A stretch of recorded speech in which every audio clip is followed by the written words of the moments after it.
Schéma Logistique, vous connaissez? Elle est au cœur des développements de l'île Maurice, depuis sa découverte par les premiers navigateurs jusqu'à son positionnement sur les marchés globalisés, en passant par l'époque des comptoirs commerciaux organisés sur la route des Indes.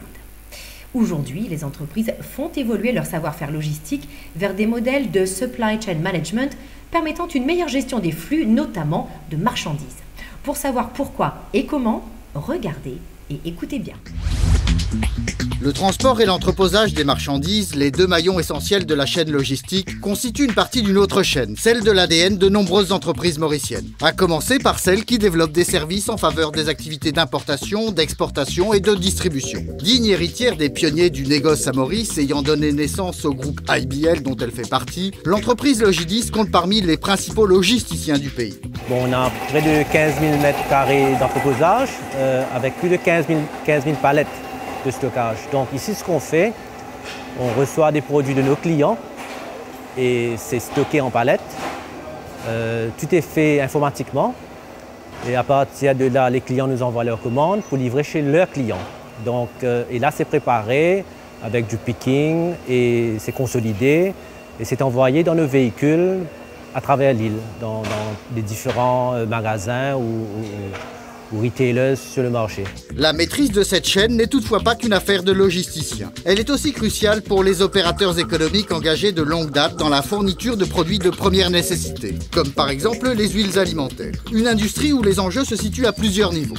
Le premier niveau, c'est la continuité de l'approvisionnement, d'avoir un fournisseur sûr, qu'on s'assure de cette façon que l'huile qu'on achète arrive à Maurice et mise sur le bateau en temps voulu.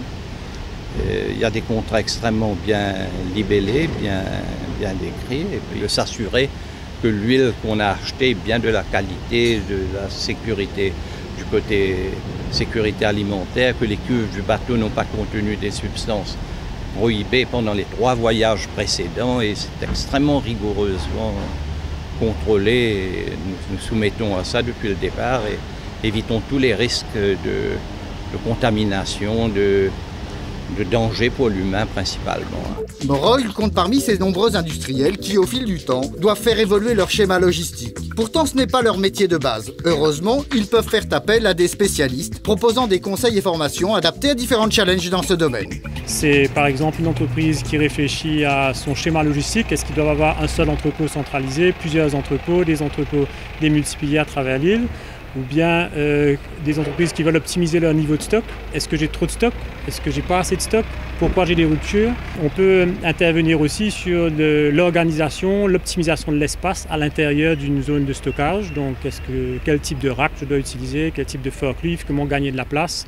Et puis sur le côté plus formation, on va intervenir pour amener des compétences à tous les niveaux qu'on peut retrouver au niveau d'une entreprise. Et pour ce faire, soit ce sont des formations que l'on monte nous-mêmes chez Simera et qu'on anime nous-mêmes, mais sinon on fait beaucoup aussi appel à notre réseau d'autres formateurs locaux et internationaux en les faisant venir à Maurice pour avoir des formations complémentaires avec ce que nous faisons et aussi surtout pour être à jour avec les best practices qu'on peut trouver au niveau international. Des bonnes pratiques qui permettent de relever des défis allant bien au-delà des contraintes purement logistiques. Les marchés internationaux sont par nature fluctuants.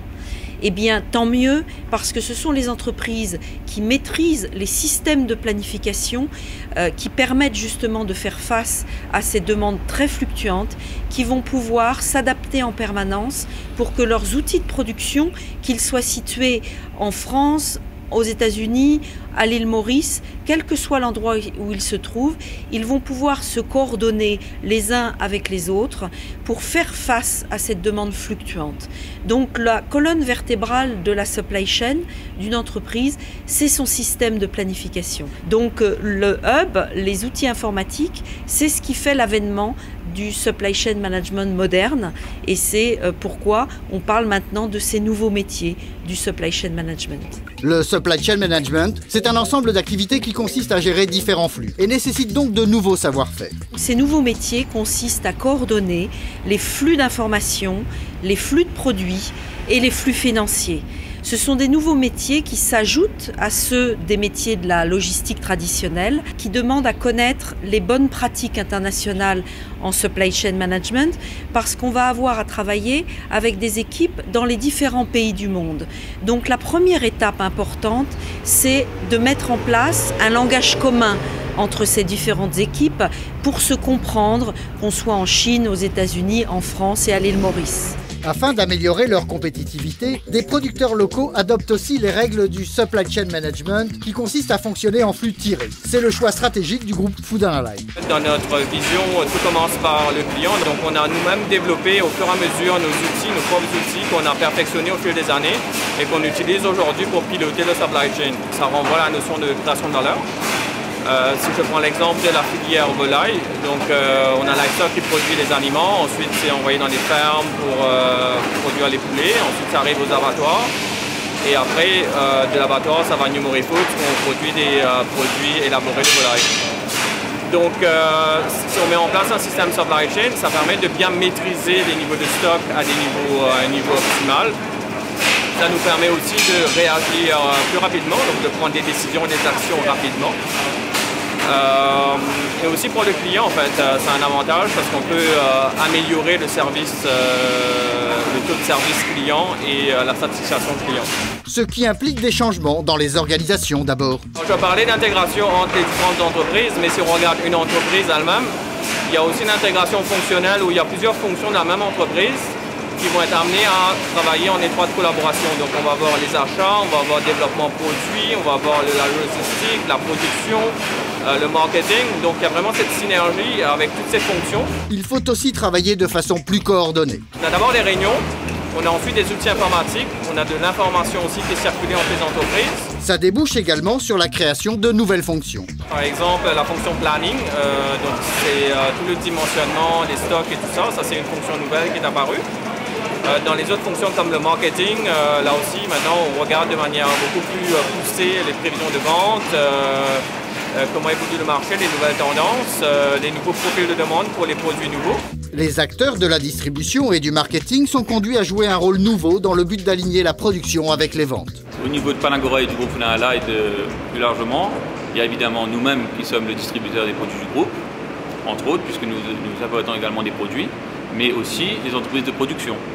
Donc un des enjeux de la supply chain, c'est arriver justement à partir de la demande de nos clients, des prévisions de vente, de passer l'information aux entreprises de production et caler, si on peut dire, leur planning de production, faire en sorte qu'il y ait le maximum de fluidité dans le processus et le moins possible de dysfonctionnement. Les acteurs de tout ce processus, c'est évidemment nos équipes au niveau de Panagora, nos équipes de vente et marketing, l'élaboration des prévisions de vente. Ainsi, par exemple, les saucisses ne sont plus produites au même rythme qu'avant. Donc auparavant, New Mori Foods, l'entreprise qui produit les saucisses Farmstead, produisait en fonction de ce qu'il pensait être la demande des clients et venait nous livrer les produits à notre entrepôt sans que nous ayons passé commande.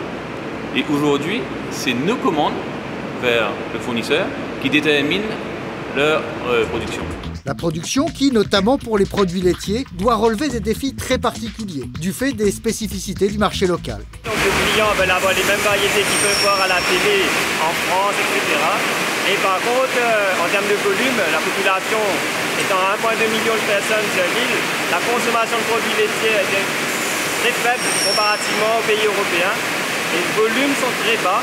Et du coup, tout le challenge pour nous à Morilier, c'est de réussir à faire un nombre de variétés conséquent, tout en maintenant des volumes très bas, en gardant quand même une efficience et une productivité à l'usine.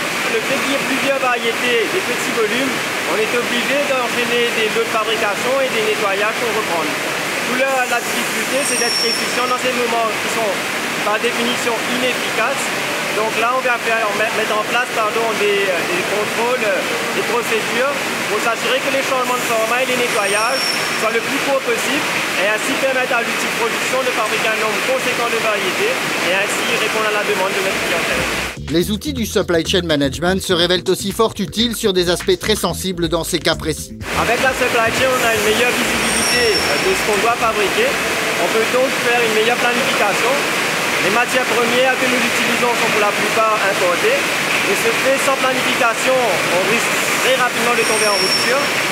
Il est très important de consommer les fruits avant qu'eux-mêmes soient passés en date, donc soient périmés. La supply chain prend aussi en compte la taille des stockages que nous avons disponibles en production. Ainsi, on peut décider de venir donner des priorités à certains produits par rapport au nombre de places que nous avons. Donc on vient faire un plan de fabrication, une organisation de production qui va quand même prendre en compte le nombre de places palettes disponibles. Et si jamais il y a besoin, par exemple, dans les périodes de pointe, rendre de la place supplémentaire. Et tout ça, c'est décidé bien en avant grâce à la planification à travers la supply chain. De la chaîne logistique à la supply chain, les entreprises évoluent. Elles créent ainsi de nouveaux maillons et par là même de la valeur, mais aussi de nouveaux emplois plus qualifiés, avec de réelles évolutions de carrière, à Maurice comme à l'international. Comme nous venons de le voir, et contrairement à certaines idées reçues, la globalisation de nos économies peut conduire à la création d'emplois, en particulier dans les entreprises qui s'adaptent. Et oui, l'adaptation, c'est souvent une histoire de chaîne. ADN au supply chain, les nouveaux maillons nous renforcent et ne nous privent d'aucune liberté. Au contraire, ils nous promettent d'intéressants développements.